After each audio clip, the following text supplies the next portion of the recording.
நான் அவுத்து போட்டு நடப்பேன், நான் வெளியே எங்கேயும் உலாத்துவேன், நான் தொடைய காமிப்பேன், கிளெவேஜை காமிப்பேன். அதுல ஒரு அரசியல்வாதியும் இருக்காங்க, ஒரு பெரிய பிசினஸ் மேனும் இருக்காங்க, ஒரு 3-4 பேர் இருக்காங்க. அந்த கருப்பு புள்ளிய வந்து வெளியே கொண்டு வர முடியாது. இந்த ஆம்பளைங்கலாம் நல்ல ஆம்பளைங்களும் நான் அசிங்கப்படுத்துற மாதிரி தானே. ஸோ அது கிடையாது. சில ஆண்கள் இருக்காங்க, அவங்க கிட்ட ஜாக்கிரதையா இருந்துக்குங்க. இந்த பொண்ணு தான் உடலை வந்து ஓப்பனா காமிச்சு தான் அவன் விஷயம் ஒவ்வொன்றும் ஏதோ சொல்லிக்கிட்டே இருக்கானா, இவங்க பண்ணிக்கிட்டே இருக்காங்களா.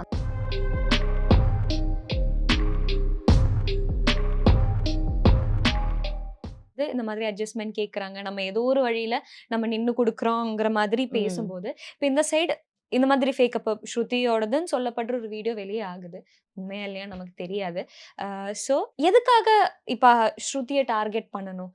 ஒரு ஒரு சீரியல்ல நடிச்சிருக்காங்க, பட்டிங் ஆர்டிஸ்டா வராங்க, இப்பதான் அவங்களோட கெரியர் ஸ்டார்ட் பண்ணி வராங்க. ஸோ எதுக்காக அவங்கள இப்படி டார்கெட் பண்ணணும்? அது ப்ரொடக்ஷன் ஹவுஸ்ல இருந்தே வர பிரச்சனையா, இண்டஸ்ட்ரிக்குள்ள இருக்கிற பிரச்சனையா? எதுக்கு இப்ப ஸ்ருதிங்கிற ஒரு இது இருக்கும் இல்லையா, எதனால அப்படி நடக்குது? இப்போ ஒரு சீரியல் போகுது, சிறகடிக்க ஆசை, நல்ல டிஆர்பி கொடுக்குது, இந்த தடவை அவார்டும் வாங்கிச்சு. ஸோ அதுல நடிக்கிறவங்க யாராவது ஒருத்தவங்கள டார்கெட் பண்ணி எடுத்தாதான் வைரல் ஆகும். இப்போ சாதாரணமா ஒரு பொண்ணை பத்தி பேசினா எத்தனை நாள் பேசுவீங்க? இல்ல அது வருமா? அது வைரல் ஆகுமா? நியூஸ் அது ஒண்ணுன்னு சொல்லிட்டு தள்ளி விட்டு போயிட மாட்டீங்க? இப்போ ஸ்ருதின்றதுனால நீங்க பேசுறீங்க. ஒரு நல்ல விஷயங்கள் ஏதாவது வைரல் ஆகுதா? இப்போ கும்பமேளால ஒரு மோனாலிஷா, அந்த பொண்ணு வந்து ரொம்ப வைரல் ஆனா பாத்தீங்களா? இப்போ இடையில அந்த சான்ஸ் கொடுக்கறதுக்கு, ஹீரோயினா சான்ஸ் கொடுக்கறது வந்து ஒரு பேட்டி ஏதோ பார்த்தேன் நான். அவரை இப்போ அரெஸ்ட் பண்ணியிருக்காங்க, தெரியுமா? ஸோ இன்னைக்கு நியூஸ் பார்த்தேன் நான் அத. ஆனா அவ கண்ணு வச்சு அவ்வளோ அழகா போச்சு. அந்த அந்த பொண்ணு பாவம் அது மணி வித்துக்கிட்டு அது பாட்டுக்கு கிடந்தது. அத வந்து ஆசை காமிச்சு இழுத்து விட்டீங்களா? நல்லபடியா அது பொழைச்சிருந்தா பரவால்ல. நல்லா படிச்ச பொண்ணுங்களே இன்னைக்கு மெச்சூரிட்டி இல்லாம இருக்காங்க. ஒரு ஃபோன் ஒண்ணு வச்சுக்கிறாங்க. அந்த ஃபோன்ல என்னெல்லாம் பண்ணக்கூடாதோ எல்லா அக்கிரமமும் பண்றாங்க. அவங்களுக்கு புரிய வேண்டாவா? இது நம்ம என்ன மொட்டை மாடில ஒரு நெட்வொர்க்க நட்டிட்டு உட்கார்ந்துட்டு இருக்கோம். பிரைவேட்டா அது இருக்கிறதுக்கு. என்னைக்குனாலும் இது கண்காணிப்பு இருக்கு. நம்ம ஃபோன் நம்மளது கிடையாது இது. இதுல ஓடுற விஷயங்கள் எல்லாமே ஒருத்தவங்க நம்மள கண்காணிப்புல இருக்கு அப்படின்ற ஒரு விஷயம் நமக்கு தோணணும்ல. படிச்ச பொண்ணுங்களுக்கு அது தோண மாட்டேங்குது இந்த காலத்துல. ஏடா கூடமா ஒரு பாய் ஃப்ரெண்ட்க்கு வந்து வித்தவுட்டா அனுப்ப வேண்டியது, அவன் ஆசையா கேட்கறான்னு சொல்லி அனுப்ப வேண்டியது. ஸோ இந்த மாதிரி விஷயங்கள் பண்ணிட்டு குத்துது கொடையுதுன்னா, பிரேக்கப் டைம்ல வந்து அவன் எங்க சொல்லிடுவான், என்னவோ ஏதாவது பண்ணிடுவாங்களோன்ற அந்த மாதிரி ஒரு பயத்துல ஏன் வாழணும்? ஏன் பண்ணணும்? ஏன் இப்படி இருக்கணும்? அந்த ஊசுமணி வித்து ஒரு ரூ. 10 ரூ. 20 வாழ்ந்த வாழ்க்கை சொர்க்கமா இருந்திருக்கும் அந்த பொண்ணுக்கு.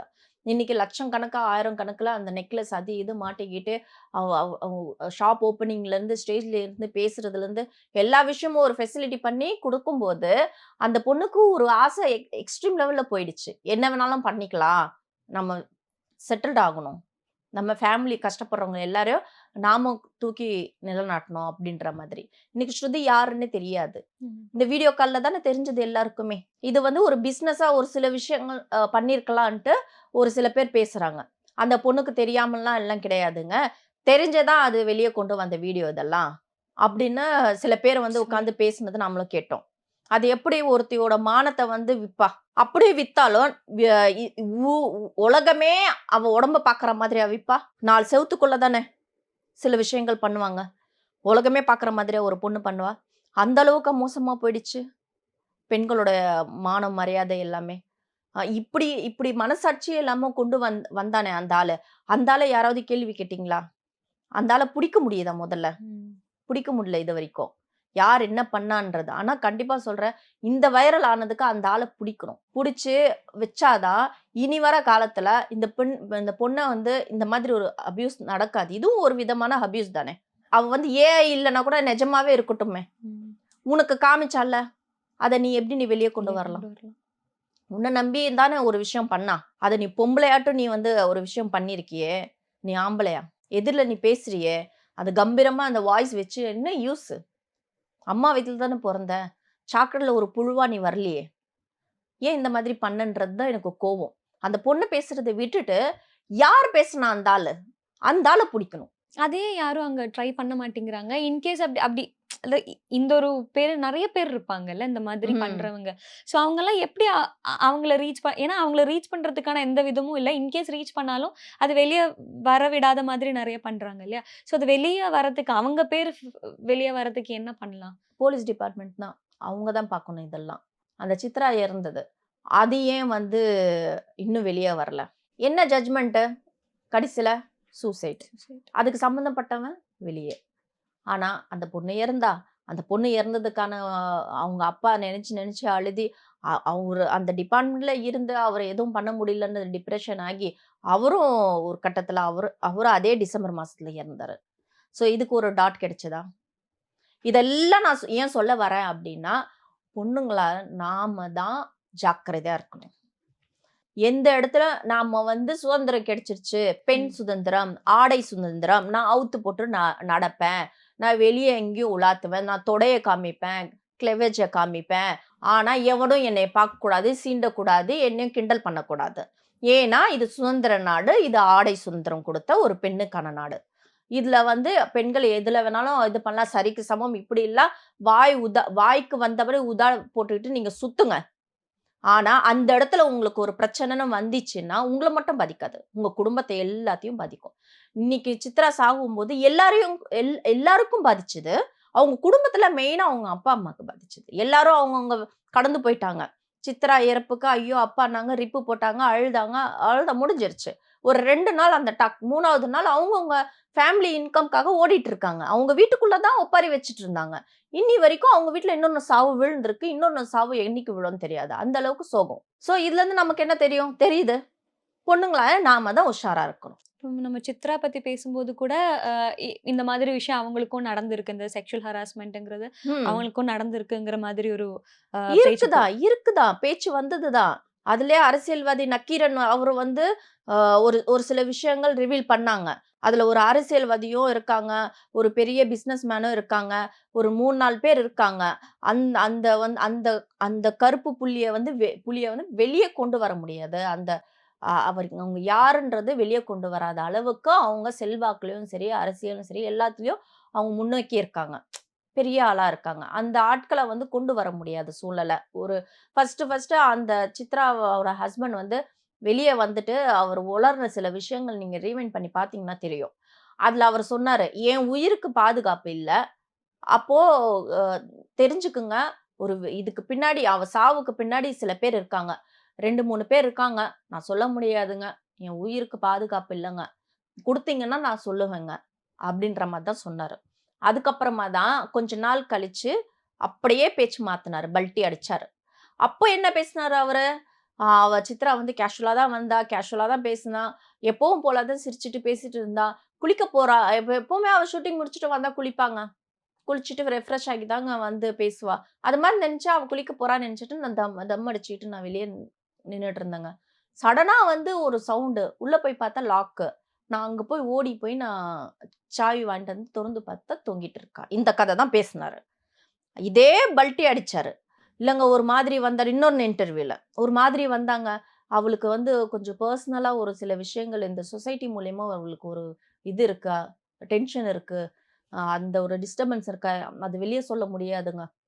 நல்லா இருக்காது. அப்படி இப்படின்னு சொல்லிட்டு அவ ஒரு மாதிரியா தான் போனாங்க உள்ள. சரி சரியாயிடுவான்னு வந்தா, சரியாகலன்னு பார்த்தா இப்படி பண்ணிட்டா. இப்படி பேச்சு மாத்துனாரு. இதிலயே வந்து சில விஷயங்கள் தெரியுது. என்னவோ உள்ள ஏதோ நடந்திருக்கு. அந்த ஆண்டவனுக்கு வெளிச்சம், அந்த சித்ராக்கு தான் வெளிச்சம். செத்தவளுக்கு தான் தெரியும். இந்த மனுஷனுக்கு தான் தெரியும் என்னன்ட்டு. ஆனா இன்னும் வெளிய வரலையே. ஆனா வெளிய உலாத்துறாரா இல்லையா? அப்போ நியாயம், அநியாயம், நீதி, நேர்மை இந்த மாதிரி விஷயங்களுக்கு எல்லாமே எங்க போய் சேருது? யாருக்கு போய் சேருது? இதனால யார் வந்து ஜாக்கிரதையா இருக்கணும்? பொண்ணுங்க தான் ஜாக்கிரதையா இருக்கணும். ஒருத்தன் லவ் பண்றா, வயித்துல குடுத்துட்டான்னா, உனக்கு தான் டேமேஜ். ஆனாலும் ஒரு டாட் நான் ஆம்பளைங்கள நான் நம்பாம, ஒரு டாட் நான் என்னைக்குமே வைக்கிறேன்னா, என் அனுபவம் பேட் எக்ஸ்பீரியன்ஸ் தான். எனக்கு அ அ எனக்கு பாதி இடம் கருப்பா இருந்தாலும், பாதி இடம் எனக்கு வெளிச்சத்த கொண்டு வந்தது ஆம்பளைங்க தான். ஒருத்தர் எனக்கு என்னோட லைஃப வந்து ஸ்பாயில் பண்ணாங்கன்னா, இன்னொருத்தவங்க நெறைய ஆம்பளைங்க தான் எனக்கு வாய்ப்பு குடுத்தது. எனக்கு வேலைக்கு இன்னைக்கும் நான் வேலைக்கு போறேன்னா, நெறைய மேனேஜர், நெறைய ஈபி, புரொடியூசர், டைரக்டர் இவங்களால தான் நான் வந்து இன்னைக்கு ஒரு வேலைக்கு நான் போயிட்டுருக்கேன். இப்ப எல்லா ஆம்பளைங்க கெட்டவங்கன்னு சொன்னா, எனக்கு வாய்ப்பு குடுத்தவங்க, நல்ல உள்ளவங்க, எனக்கு என்ன பொண்ணா நெனச்சு வேலை குடுத்தவங்க இருக்காங்க. எனக்கு வந்து ஒரு தங்கச்சி, ஒரு அக்காவா பார்த்து ஒரு வேலை குடுப்பாங்க. அவங்களலாம் நான் அசிங்கப்படுத்துன மாரி தானே. அந்த ஆம்பளைங்கலாம் நல்ல ஆம்பளைங்கள நான் அசிங்கப்படுத்துற மாரி தானே. ஸோ அது கிடையாது. சில ஆண்கள் இருக்காங்க. அவங்க கிட்ட ஜாக்கிரதையா இருந்துக்குங்க. ஜாக்கிரதையா என்னைக்குமே ஒரு டாட் ஒரு ஆம்பள மேல வச்சுக்கிட்டே இருங்க. அது கட்ன புருஷனா இருந்தாலும் சரி, லவ்வரா இருந்தாலும் சரி, உங்கள வச்சுக்கிட்டவனா இருந்தாலும் சரி. ஒரு டாட் 99% நம்புங்க. ஒரு டாட் நீங்க என்னைக்குமே வச்சுக்கணும். ஒரு ஒரு ஒரு நாம வந்து நம்ம இடத்த நாம விடக்கூடாது. நமக்குன்னு ஒரு இன்கம் வேணும். நாம நாம கரெக்ட்டா இருக்கணும். நம்ம இடத்துல நாம கரெக்ட்டா இருக்கணும். டிபெண்ட் பண்ணி வாழக்கூடாது. அது பெத்தவங்களா இருக்கட்டும் சரி, கட்னவனா இருக்கட்டும் சரி, வச்சுக்கிட்ட இருக்கவும் சரி. இப்போ மோஸ்ட்லி வந்து கல்யாணம் பண்ணி 1 வருஷத்துல டிவோர்ஸ் ஆகுது. 5 வருஷத்துல 10 வருஷத்துல டிவோர்ஸ் ஆகுது. நெறைய டிவோர்ஸ் பார்க்குறோம். ஸோ வாழ்க்கையே வந்து போறது எப்படி தெரியுமா? அ அவர் வாழ்க்கை குடுக்குறாரு. நான் அவரோட டிராவல் ஆகுறேன். இவர் வாழ்க்கை இவரோட டிராவல் ஆகுறேன். இப்படிதான் போயிட்டுருக்கு பொண்ணுங்களோட லைஃப். டிபெண்ட் பண்ணி வாழாதீங்கன்னு நான் சொல்றேன். ஒரு சில விஷயங்கள் டிபெண்ட் பண்ணாம இருக்க இருக்க முடியல. முடியாது. ஆண் துணை இல்லாம இருக்க முடியல. ஏன்னா நம்ம பிசிக்கலா ரொம்ப டவுன்ல இருக்கோம். ம். குழந்தைங்கள பெத்துக்கிறோம். சம்திங் அபார்ஷன் ஆகுது. நம்ம வீக் ஆயிடுறோம். நமக்கு ஸ்ட்ரென்த் கிடையாது. ஆம்பள நம்ம பின்னாடி நமக்கு நமக்கு ஒரு விஷயம் நம்ம தைரியம் குடுத்து நம்மள வச்சுக்கிட்டா தான், நம்மால இருக்க முடியுது. வாழ்வாதாரம் இந்த வாழ்க்கைய ஓட்ட முடியுது. சர்வே பண்ண முடியுது. ஸோ எல்லா பொண்ணுங்களும் சொல்றேன். ஒரு டாட் நீங்க வச்சுக்கங்க. உங்களுக்காக ஒரு வருமானத்த தேடி கொண்டு போய் வச்சுக்கங்க. நீங்க படிக்கணும்னு அவசியம் இல்ல. ஸோ இப்ப நீங்க சொன்ன மாதிரி அ எல்லாமே நமக்கு என்னதான் நடந்தாலும், எவ்ளோ பிரச்சனை நடந்தாலும், கடைசியா பேச்சு வர்றது, இல்லன்னா பிரச்சனை வர்றது, எஃபெக்ட் ஆகுறது பொண்ணு தான் ஆமா. சொல்லும்போது, இப்ப நம்ம ஸ்ருதியோட கேஸ் எடுத்தாலும், இப்போ உண்மையா இல்லையான்னு இப்ப வெளிய ப்ரூவ் பண்ண வேண்டிய நிலைமையா என்னன்னு தெரியாது. பட் அவங்களோட மென்டல் ஸ்டெபிலிட்டின்னு ஒண்ணு இருக்குல்ல. அவங்களோட அவங்க இப்ப என்ன ஃபேஸ் நம்ம இன்ஸ்டா ஸ்டோரில அவங்க ஸ்ட்ராங்கா பேசுறாங்க. அது நான் இல்ல. ஸ்ட்ராங்கா ம். சொல்றாங்க. ஆனா, பேக்ல அவங்க என்ன கோ த்ரூ பண்ணிட்டு இருப்பாங்கன்னு நமக்கு தெரியாது இல்லையா? என்ன மென்டாலிட்டில ஏன்னா இப்ப நீங்க சேம் இண்டஸ்ட்ரியில இருக்கீங்க. நெறைய பேரோட விஷயங்கள் நீங்க பார்த்திருப்பீங்க. ஸோ என்ன மாதிரி ஒரு மென்டல் ஸ்டேட்ல போய்க்கிட்டு இருப்பாங்க அவங்க? அண்ட் இப்ப தெரிஞ்ச வரைக்கும் ஸ்ட்ராங்கா இருக்காங்க.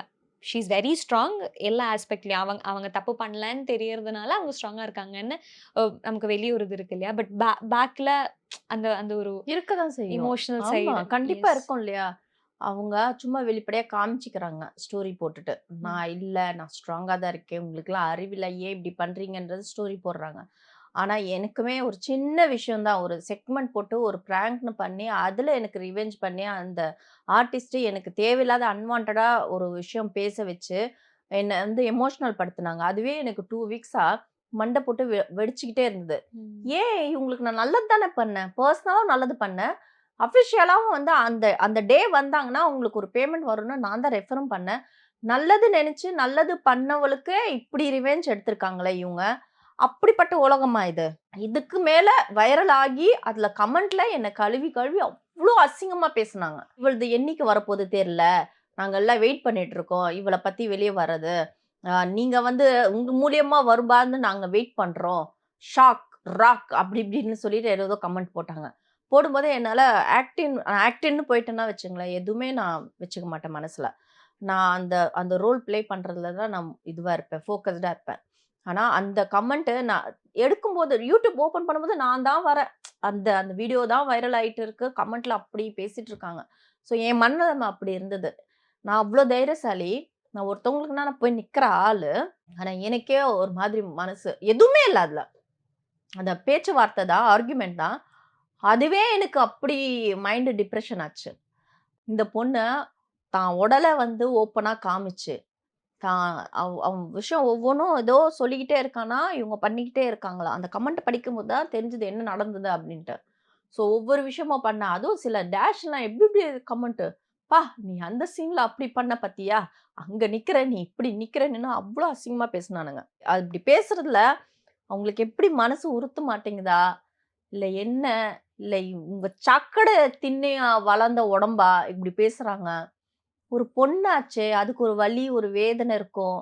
அவ ஃபீல் பண்ணுவா. அதுவே வந்து அவ ஸ்ட்ராங்கா இல்ல. அவ சூசைட் பண்ணிக்கிட்டா. ஏதோ ஒரு விஷயம் நடந்துருச்சு. அந்த உயிர் போயிடுச்சுன்னா, மறுபடியும் வர வைக்க முடியுமா?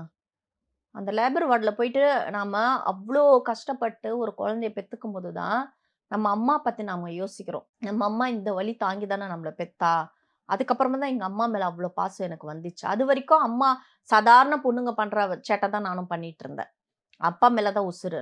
அம்மா மேல அவ்வளவா இல்ல. இன்னைக்கு நான் அம்மா வச்சுட்டு நான் டேக் கேர் பண்றேன். என் கூடவே வச்சு டிராவல் பண்ற காரணமே, அந்த லேபர் வார்டுல நான் பட்ட வேதனை, நான் பட்ட கஷ்டம் தான். நமக்கு வலிச்சாதாங்க நமக்கு உணர்வே வரும். நமக்கு வலிக்கணும். உனக்கு வலிக்கும் அப்படின்னு சொன்னா நீங்க கேட்பீங்களா? நீங்க அந்த பக்கம் போவாத விழுந்துருவேன்னு சொன்னா கேட்பீங்களா? ஒண்ணும் இல்ல அப்படின்னு சொல்லி நடந்து போய் கீழ விழுந்தாதான் அந்த வலி உங்களுக்கு தெரியும். ஸோ அதே மாதிரி தான். நீ பேசுற பாத்தியா கொச்சையா? உனக்கு அது வலிக்கல. உன் வீட்ல உன் அம்மாக்கோ, உன் அக்கா, தங்கச்சி யாருக்காவது வலிச்சிருந்தா மட்டும் தான், இல்ல உன் பொண்டாட்டிக்கு நீ ரொம்ப லவ் பண்ணி, நீ கேர் பண்ணி கல்யாணம் பண்ணியிருப்ப. அந்த அந்த பொண்டாட்டிய நிர்வாண ஃபோட்டோவோ, வீடியோவோ வந்தா மட்டும் தான், இந்த கமெண்ட் பாக்ஸ்ல போயிட்டு, நீ இந்த மாதிரி டைப் பண்ணி சாக்கடைய அள்ளி போட மாட்ட. அது வரைக்கும் அந்த வலி தெரியாத ஆட்கள் தான் இப்படி பேசுவாங்க. எனக்கு நெறைய வலிகள் நான் சுமந்திருக்கேன். நெறைய அனுபவம் நான் கத்துருக்கேன். இந்த உலகத்துல மனுஷங்கிட்ட எப்படி நடந்துக்கணும்ன்றத எல்லாமே நான் கத்துக்கிட்டு, இன்னைக்கு நான் மெச்சூர் மைண்டோட நான் டிராவல் ஆகுறேன் வெளி உலகத்துல. ஸோ நான் பட்ட எக்ஸ்பீரியன்ஸ் தான் இதெல்லாம். நான் பேசுறதுலாம், ஒண்ணு என் அனுபவம் இருக்கணும். இல்ல என் கூட இருந்தவங்க கஷ்டப்பட்டவங்க அனுபவம், பார்த்த அனுபவங்கள். இத தான் நான் ஷேர் பண்றேன். ஸ்பெஷலா நம்ம குழந்தை பொறக்கும்போதே நமக்கு நம்ம கை குழந்தையா இருக்கும்போதே எல்லா அனுபவம் வந்து எட்டல. நம்ம அடிப்படை தான் நம்மளுக்கு தெரியுது. அந்த அடியோட வலி, வேதனை என்னன்ட்டு.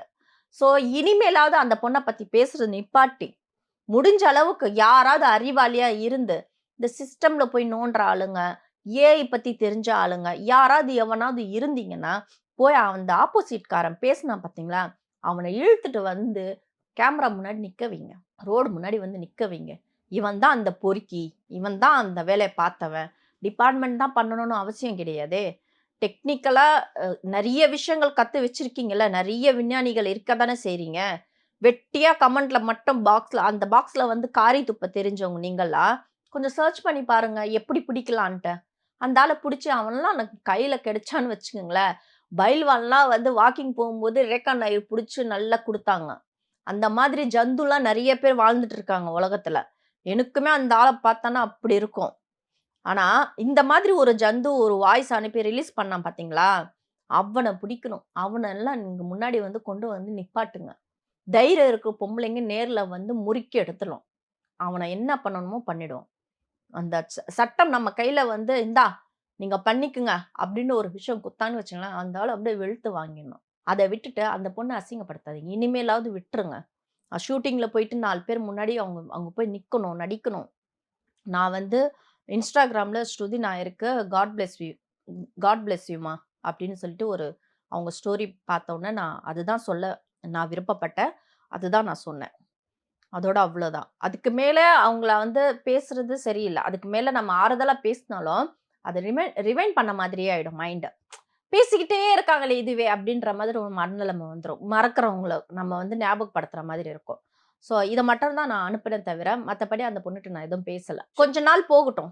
அதுக்கப்புறமா அவளே வெளிய வந்துருவா. ஏன் இந்த டேஷ் பேசினவங்க இருக்காங்கல்ல, இத்தனை பேரும் மறந்துருவாங்க. இன்னொன்னு ஏதாவது பூகம்பம் வெடிக்கும். இப்போ மோனாலிசா அது 10 வந்திருக்கு இல்லையா? இந்த டாக் போகும் இல்லையா? ஸோ அப்போ இந்த பொண்ண மறப்பாங்க. இல்ல வேற யாராவது அவங்க பொண்டாட்டியோ, அவங்க அக்கா, தங்கச்சி யாராவது நிர்வாணமா ஒரு வீடியோ வந்துச்சுன்னா, இதெல்லாம் மறந்து உட்காந்துப்பாங்க. அது சரியாயிடும். ஒரு பூகம்பம் வெடிக்கிற வரைக்கும் தான் இந்த வைரல் வீடியோ. இதுக்கு மேல பேசுறவங்க யாராவது இருந்தாங்கன்னா, வாயில அசிங்கத்த போட்டு மென்றதா அர்த்தம். இதுக்கு மேல என்ன சொல்ல முடியும்? இப்போ சீரியல்ல இருந்து சினிமாக்கு போகிற ஒரு வாய்ப்பு இருக்கு இல்லையா? சீரியலுக்கு நம்ம வந்துட்டோம். ஆனா சீரியல்ல இருந்து சினிமாக்கு போகும்போது அதுவே ஒரு பெரிய ஸ்ட்ரகிளா இருக்குங்கிற ஒரு பாயிண்ட் ஆஃப் வியூ இருக்கு. அங்க நிறைய விஷயங்கள் நம்ம ஆல்ரெடி நம்ம நடிச்சிட்டோம், நம்ம எஸ்டாப்ளிஷ் ஆயிட்டோம், நம்ம நடிப்போங்கிறதெல்லாம் தெரியும். பட் ஸ்டில் அது சினிமாக்கு போகும்போது அந்த ஸ்ட்ரகிள் வேற மாதிரி இருக்குங்கிற ஒரு இது இருக்காது. அது உண்மையாவே இருக்கா? நான் என்ன சொல்ல வரேன்னா, சீரியல் பண்றோம் பாத்தீங்களா?